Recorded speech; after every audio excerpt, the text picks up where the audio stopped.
Hello. It's been revealed today that a disabled man, aged 75, has spent the past year trapped in the upstairs of his home in Luton. George Norman has diabetes, Alzheimer's and is unable to walk. He can't go downstairs because he needs a stair lift. Today, at last, he was promised that action would be taken and he was given an apology. It is a lonely life for George Norman living in this room. And this is all he has known for the last year. It is a madness, without a doubt. Not able to walk, George relies on wife Joyce to care for him. But she has arthritis and struggles to manage. There we are, my dear. It's a nice... Last June, the couple started looking into getting a stair lift. Luton Borough Council still hasn't provided one.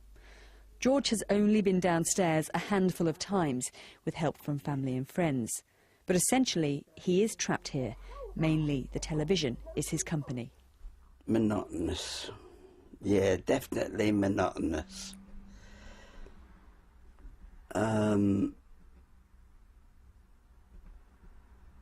look at the walls and wish they could talk to you at times. It just makes you wonder. I know there are maybe a lot of people waiting, the same as we are.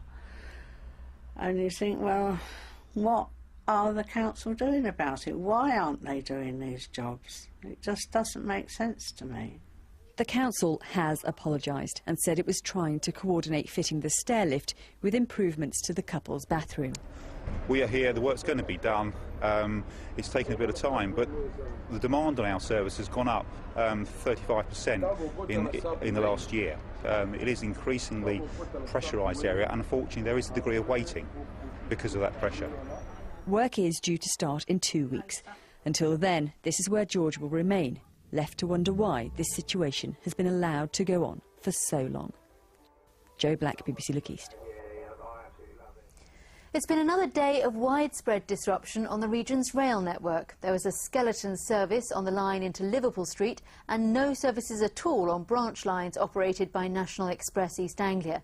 This week we've heard from the company and union leaders. Tonight John Cranston meets the staff caught up in the dispute. Kathy would rather we didn't give her real name. Her husband's been on the railways for more than 20 years. He'd never been on strike till National Express East Anglia took over. She says he and his colleagues are constantly subjected to last-minute shift changes. It's gradually got worse and worse. A hospital appointment, which is hard to get. They are no longer allowed time off to go and do that. And I don't see that as right, fair or benefit to anyone. This is the second two-day strike in just over a week. It's reduced National Express East Anglia to a skeleton service, and there are due to be 2 more stoppages. The company says it's about an above-inflation pay claim. But one staff member who asked us to disguise his identity says it's more than that. His words are spoken for him. Passengers just complain about how much they hate the service that's given to them. They hate the fact that they've done nothing but increase the fares, and again the staff feel the same. They're hated out there. I don't think they quite understand that.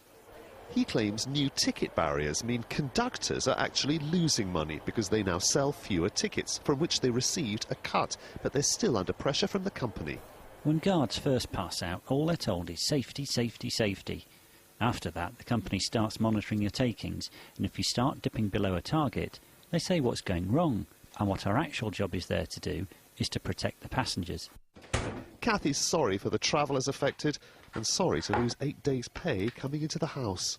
We are struggling and the recession, but the staff are right to do what they're doing, definitely. John Cranston, BBC Look East, Norfolk. Well, we put all the points made there to National Express. A short time ago, the company said this dispute primarily concerns pay. We would always encourage employees to come to us with their concerns. Well, later in Look East, what you had to say about our series on travellers and gypsies in the region. We raised the curtain on a new season of football.